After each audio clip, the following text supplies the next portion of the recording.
up everyone today? And in this video we're going to be discussing cheap cars for roughly under $5,000 that are reliable. You could make a decent amount of power with it with a little bit extra money in it, but ultimately no cars over $5,000 that are reliable and somewhat sporty and quick for what they are. So we're gonna have a couple cars. We'll start off with mine. 99 04 Mustang. It's a GT, so it's not as slow as the 99 previous that had 200 horsepower. So it makes like 245 roughly. I picked this one up for right at $2,000 on the road, and like first 3 days the throwout bearing broke, so I couldn't shift gears. And then the classic intake manifold, if you guys don't know about that, I'll show you what that is for this car. But other than that, the reason I got it so cheap is also it has 418,000 miles now. I got it with like 395. It didn't come with the hood that I put on it. What else? But yeah, you can pick these things up all day for like 3,000. It needs some work, maybe an intake manifold. It's got a couple dents, I'll show you. Some right there, not for me, and right there. Did not come with a spoiler. Put that on there, that spray paint. Polished the whole car. It came with window tint. The interior is, the seats aren't ripped like every other Mustang, and especially with the milds. You know, I painted this, that's rattle can. The trim around the vents is rattle can. But yeah, basically about $1,200. No, $1,200 if you were to have someone do all the work. About $500 if you do all the work to get this car fixed. Whenever I first got it, I put the hood on there. I have not had any problem with this car. It's been super reliable. Only thing, I've had to replace the trans because I beat the crap out of it, and people are stupid when rebuilding transmissions. So this is a fiberglass hood. I got it off Facebook for like 275 bucks. It's really lightweight, crafty, not bolted in over there. But yeah, I have to use hood pins because it will fly up, it will break. But I also got the car with a brand new engine, basically. Not brand new, but it was replaced by one of the previous owners. So yeah, it has like roughly 185,000 miles. There's a big old leaf. It came with this throttle body, this bigger stock plenum, and a cold air intake. Big improvement if you're gonna get one of these cars, get the 99 plus so you don't make 195 to 200 horsepower, and so you can keep up with other cars and not just get left in the dust. I beat the crap out of it. I broke the rear end. I got it from the junkyard for 120 bucks. Now, that's cheap. That's extremely cheap.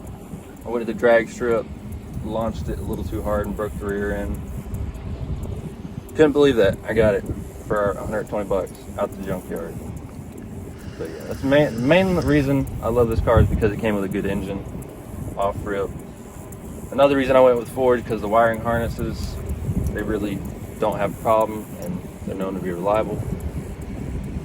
Has AC, never had a problem with anything. I don't know what else to say about it. Got it in Jacksonville. Yeah, they told me I had a stage 4 clutch, but really the clutch cable was just stretched all hell and bad.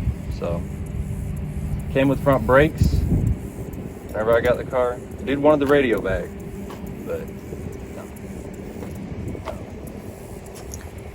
Drove it to Mustang Week all the way and back. No problems, but a window regulator. That's pretty much it.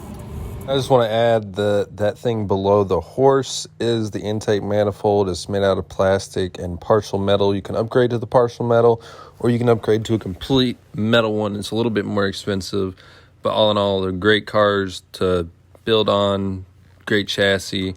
It's never left me stranded anywhere. That's the number one thing.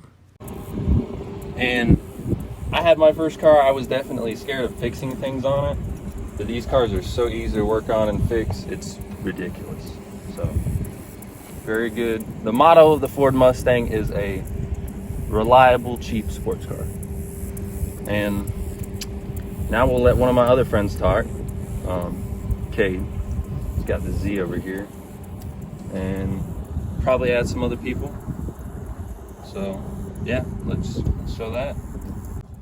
Hey, what's going on, guys? My name's Kade. This is my 2003 Nissan 350Z. I picked it up for $4,200. That was a pretty good deal. I looked for about 4 months before I found this one. I really wanted to get a manual, but every manual Z that I was finding for what I was looking to pay was just clapped out, beat the shit. You know, drifted into a wall, you know, typical JDM shit, or the interior was ripped out. So I decided it would be better to have a good car than have a manual car. So it does have an automatic, but other than that, when I got it, it had a control arm, the bushing was wore out on, one of the motor mounts was loose. All I had to do was put a new nut on it. It had a dent in the driver door. But I test drove it, pushed it up to like 120 on the test drive, didn't stutter a bit, didn't have any issues, so talked the guy down a little bit in price and took her home. I wanted it since I was 9 years old, so this is like my #1 dream car right here. It was silver when I bought it. The paint was chipping, it was real bad, looked real rough, but fixed the dent, fixed the mechanical problems with it, painted it myself, put drilled slotted rotors, ceramic brake pads, shit.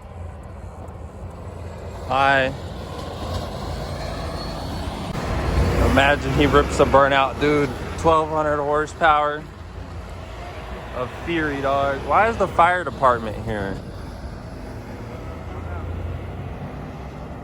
Alright, so, yeah, put drilled slotted rotors, ceramic brake pads, stage wheels, 18 by 10.5 all the way around with a +15 offset,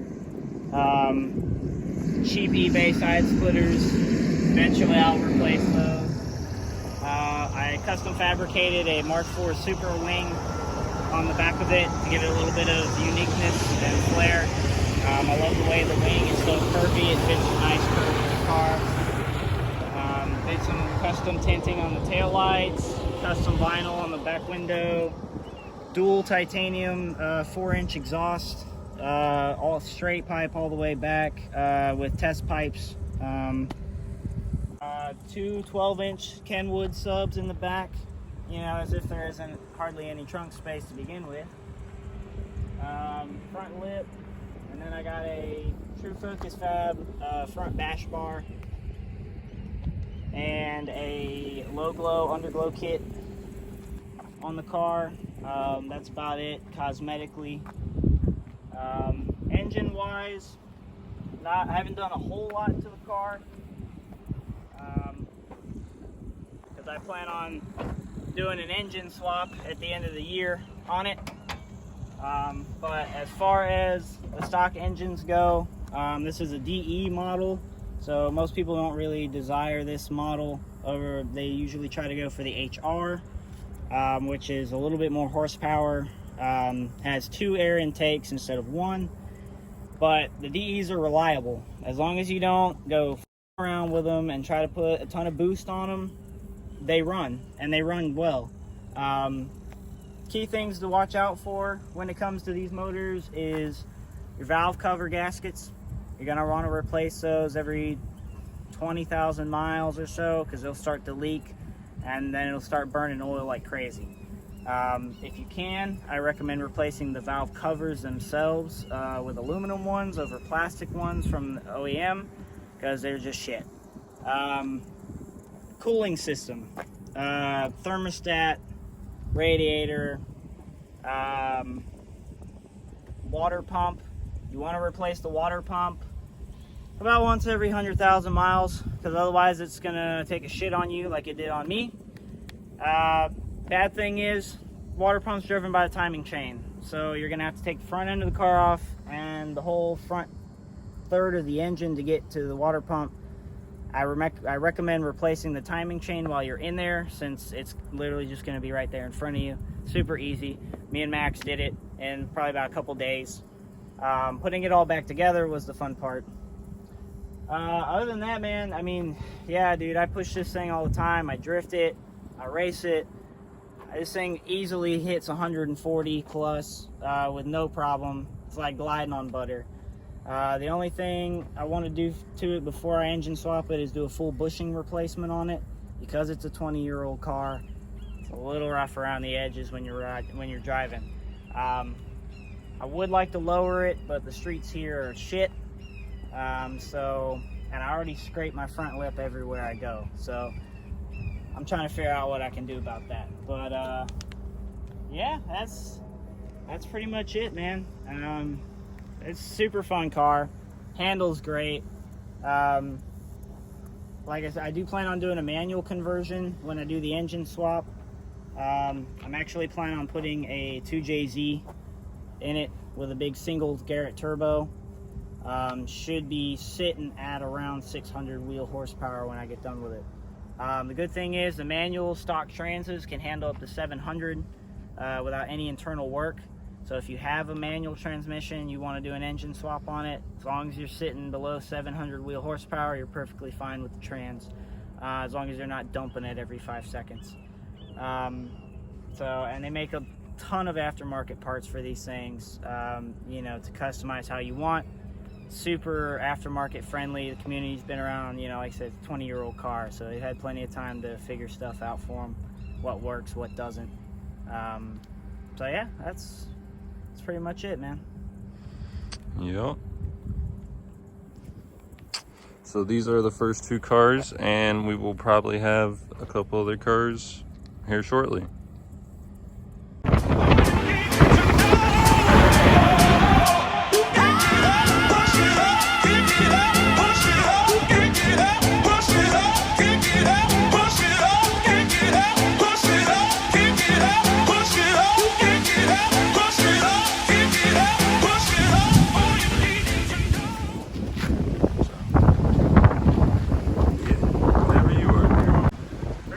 My name is Ed. This is my 2004 Nissan Sentra SCR Spec V. I paid $3,800 for it, and it's definitely a fun car to start with. It's lightweight, it handles extremely well, and it's one of those cars that you can just have a blast in. You can push it, and it's not going to get you in trouble. It's, I don't know what the hell I'm going to say. It's definitely fun in autocross. Windy roads is also a blast. You can floor it through a turn and your car's not going to slide off from underneath you.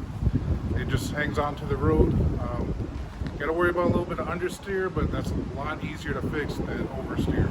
Definitely, it's cheap. There's a lot of mods you can get to it.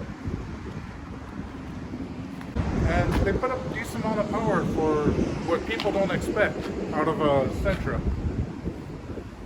When people think of a Sentra, they think of a 98 horsepower car, not something like this.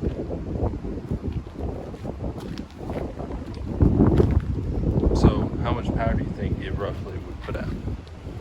I should be about 320 horsepower, but we'll find out for sure once I get the dyno and once I get the water meth injection done.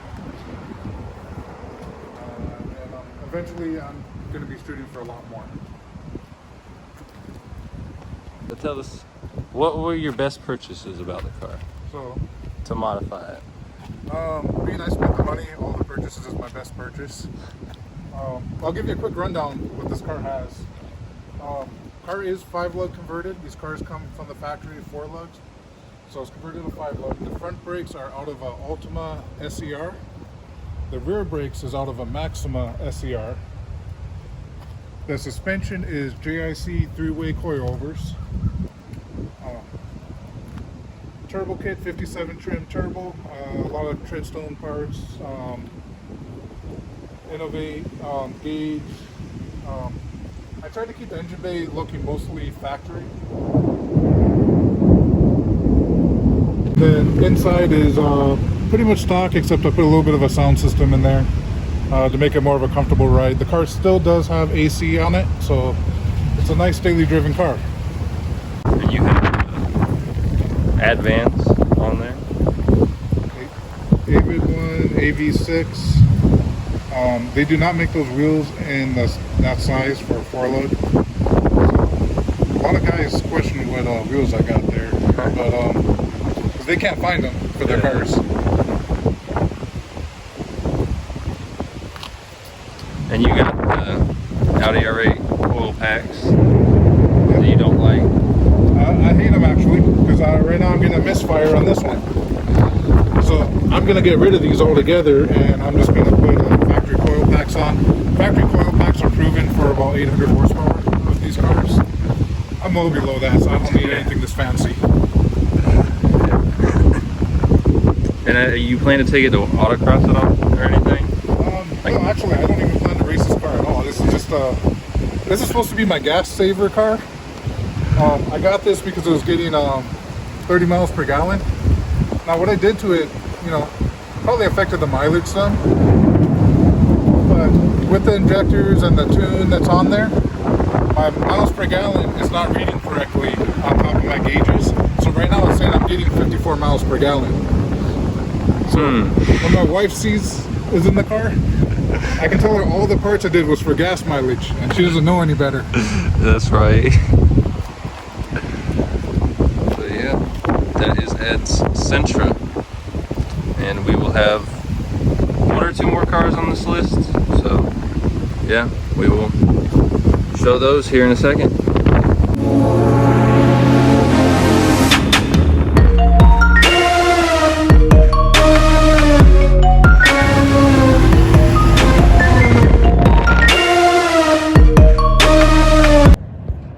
So yeah, this is the 4th car on the list, and it's my friend Brandon.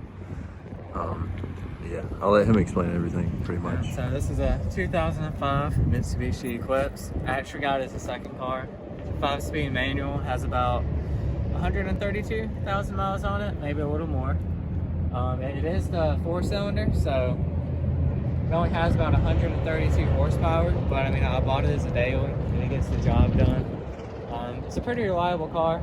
The only issue with these cars is the heat and AC go out a lot, which mine has. Yeah, when I bought it for about $3,000, so it's pretty cheap daily. It is reliable, like I said, just the heat and AC on these cars go out.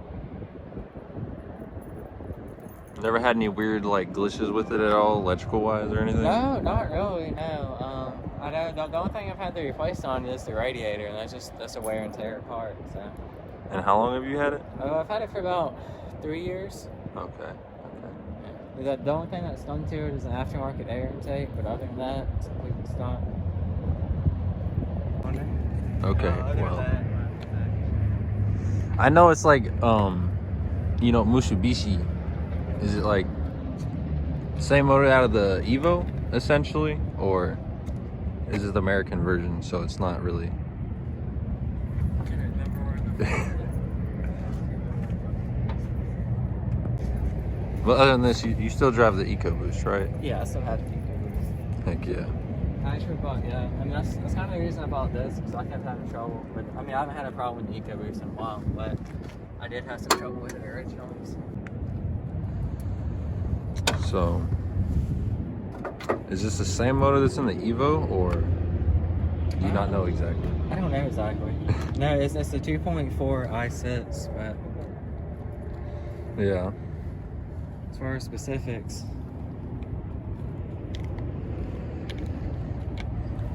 Heck yeah.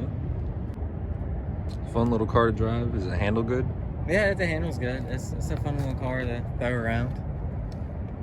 You can't really drift with it or anything because it's front wheel drive, but it's a fun car to throw around corners nonetheless. Induction. I mean, there is some NA upgrades you can do, but it's really not going to get you that much horsepower. So really the way to go if you're trying to make more horsepower is forced induction, or just engine swap it to the V6. But yeah, that's pretty much it for Brandon's Eclipse. And great car, you know, to go learn manual on. And not really gonna go crazy with it.